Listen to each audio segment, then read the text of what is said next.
देखिए साहब, इनकी जो कुंडली है, इनकी कुंडली से मुझे शुरू से उम्मीद है और अब मेरी उम्मीद थोड़ी थोड़ी प्रबल हो रही है। इनकी जो कुंडली है वो है मिथुन लगनी कुंडली है। सप्तम भाव में गुरु बैठा है, बुध बैठा है, सूर्य बैठा है।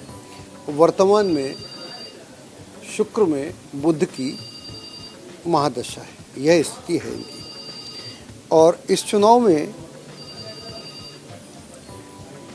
इन्हें फ़ायदा होगा, इन्हें कोई विशेष फ़ायदा होगा ऐसा नहीं है। हाँ, ये इस चुनाव के बाद जानी जाएंगी कि कांग्रेस में भी ये कुछ कर सकती हैं चमत्कार। तो यहाँ से इनकी कांग्रेस में बैठ जाएगी।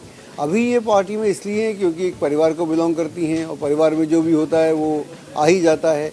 अभी ये उस बिना पर हैं, उस कारण से हैं, लेकिन अब ये अपनी जगह अवश्य बनाएंगी और इसी वर्ष बनाएंगी, 2022 में बनाएंगी।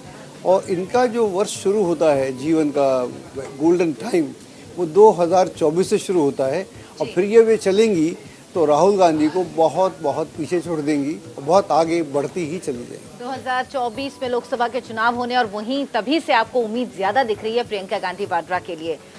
डॉक्टर गणेश, आपका अंक गणित क्या कहता है प्रियंका गांधी वाड्रा के लिए 2022 को लेकर? देखिए, प्रियंका गांधी जो है, प्रियंका गांधी वाड्रा, तो इनके जो जन्म दिनांक है 12 जनवरी। असल में क्या है, ये इनके जो 3 का अंक है, ये जन्म से इनके साथ है और इसका इस अंक का यानी कि अंक 3 का बृहस्पति का प्रियंका जी को वरदान भी है। यहाँ एक विशेष बात समस्त कांग्रेसियों के लिए मेरी है ख़ास तौर पर कि राहुल गांधी के यहाँ जो अंक 3 बिल्कुल ही नदारद है, यहाँ प्रियंका गांधी के साथ वो है। और एक बात विशेष ये ध्यान देने की कि इनका जन्म हुआ 12 जनवरी, यानी चलित में चल रहा था अंक 8 ओज का, मामूली बात नहीं है ये क्या है, ये जो युति होती है 49वें साल तक, खासकर 40 से 49 में वो अंक 8 पनपने तो नहीं देता, बहुत बड़ा वटवृक्ष बनने नहीं देता।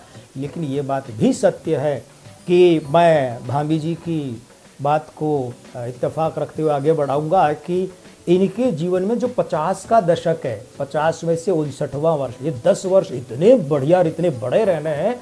और जो 2024 की जिसकी भाभी जी ने बात कही है, वही तो 50वां वर्ष है इनका। तो ऐसे में मानकर चलिए कि 2024 कैलेंडर वर्ष के हिसाब से 2024 उम्र का 50वां।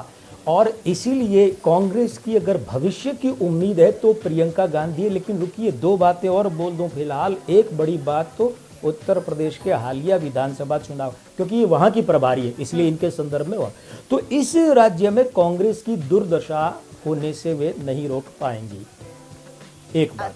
दूसरी बात यह है कि इस चुनाव के बाद प्रियंका गांधी जो हैं, उनका पार्टी में पद और कद दोनों बढ़ेंगे।